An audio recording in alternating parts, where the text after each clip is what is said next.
Assalamu alaikum everyone. This is Shahab Gilani. Let me welcome you to my YouTube channel English Language Zone. If you are looking for quality video lectures on English language and literature, you have set foot in the right zone now. Please watch the posted video lectures, like and share, and in the end, don't forget to subscribe the channel as a mark of your acknowledgement for this effort. Thank you. All right, friends, let's go ahead with our today's lesson, that is First Year at Harrow, a short piece of writing from the autobiography written by Sir Winston Spencer Churchill. In this lesson, we'll be doing reading and explanation of this unit with meanings of difficult words, and we'll also be writing answers to all in-text questions.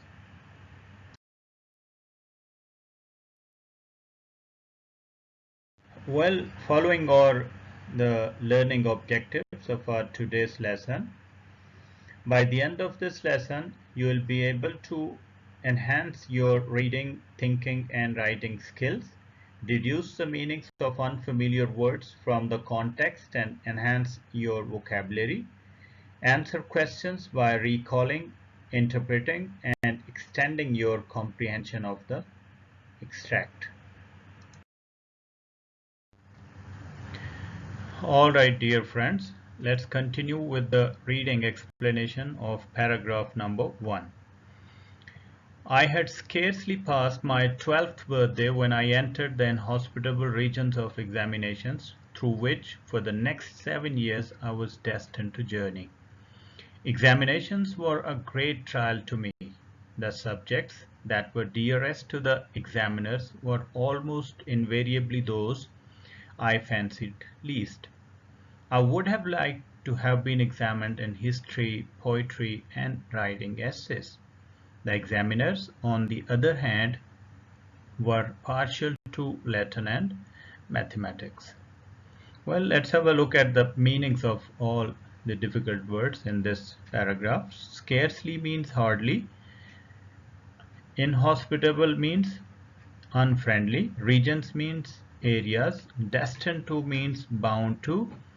Trial means test. Invariably means without any change or consistently. Fancied means liked. Partial to means fond of or had a liking for. Now let's have a look at the explanation of this paragraph. According to Churchill, the writer of the essay, he had just turned 12 years old when he stepped into the unfriendly areas of examinations. And he was bound to travel through this unwelcoming region of examinations for the next 7 years of his academic journey. He further goes on to say that examinations had always been a great test for him. It was so because he was tested in those subjects in which he was least interested. Churchill liked to have been examined in history, poetry, and writing essays, whereas the examiners had a liking for Latin and mathematics. And their will prevailed. Moreover, the questions which they asked on both the subjects were almost invariably those to which I was unable to suggest a satisfactory answer. I should have liked to be asked to say what I knew. They always tried to ask what I did not know. When I would have willingly displayed my knowledge, they sought to expose my ignorance. This sort of treatment had only one result. I did not do well in examinations. Now, meanings of difficult words. Will means choice. Prevailed means persisted or given priority. Displayed means showed. Sought to means tried to. Expose means reveal. Ignorance means lack of knowledge. Let's have a look at the explanation of this paragraph. Here, Churchill humorously depicts a situation justifying himself as a victim of examiners' autonomy. He says that throughout his academic years, it was the choice of examiners in terms of subjects which was given priority. On one hand, he was tested in the subjects which he did not like at all, and on the other hand, he was asked such questions whose answers he did not know. Creating a little humor, the writer goes on to say that he should have been asked to say what he knew, instead of asking him what he did not know at all. It clearly shows that the examiners aimed at exposing his lack of knowledge instead of giving him a chance to show his knowledge. During his actual classroom, Churchill had never been a dull student. Since he was examined in the subjects which did not match his taste, and was also asked such questions to which he was unable to give a satisfactory answer. Resultantly, he was not able to do well in his examinations. Well, this was the reading explanation of paragraph number 1. These are the in-text questions. Number 1, who is the writer of the essay? First year at Harrow. The answer is Sir Winston Spencer Churchill is the writer of the essay, first year at Harrow. Question number 2, how old was Churchill when he entered the inhospitable regions of examinations? Churchill had just turned 12 when he first landed in the unwelcoming regions of examinations.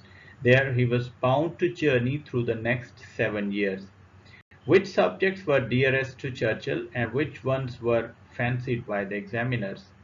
During his school days, Churchill's favorite subjects were history, poetry, and essay writing, whereas the examiners fancied Latin and mathematics worthy and important.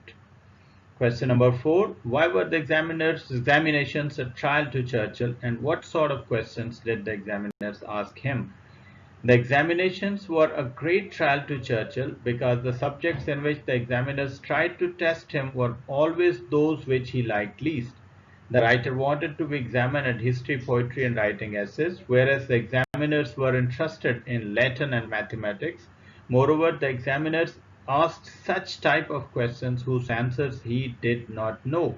In this way, they always aimed at exposing his ignorance instead of giving him a chance to show his knowledge. Resultantly, he could not do well in the examinations. Well, let's move ahead with the reading explanation of paragraph number 2. This was especially true of my entrance examination to Harrow. The headmaster, Mr. Weldon, however, took a broad-minded view of my Latin prose.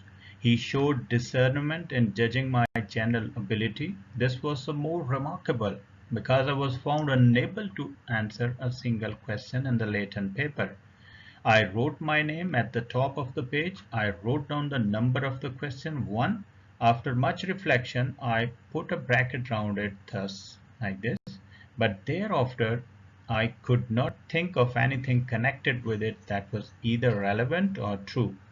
Instantly, there arrived from nowhere in particular a blot and several smudges. Meanings of difficult words. Broad-minded means lenient or open-minded. Discernment means keen judgment. Remarkable means unusual. Reflection means thinking. Blot means stain or spot. Smudges means ink marks. Our explanation of this paragraph. Examinations had always been offensive for the writer. Furthermore, he also became a victim of examiners' autonomy who tried to test him in the subjects he disliked and asked him such questions whose answers he did not know. This became particularly true during his entrance examination to Harrow Public School. Here, he was tested in the subject of Latin in which he was least interested. Consequently, he cut a very sorry figure in it. He was unable to answer a single question in the Latin paper. He just wrote his name at the top of the paper, the number of question 1. After much thinking, he put a bracket round it thus. But afterwards, he could not think of anything related to it. Incidentally, There fell a stain and several ink marks on the paper, making it dirty. I gazed for 2 whole hours at this sad spectacle, and then merciful ushers collected my piece of fool's cap with all the others and carried it up to the headmaster's table. It was from these slender indications of scholarship that Mr. Weldon drew the conclusion that I was worthy to pass into Harrow. It is very much to his credit.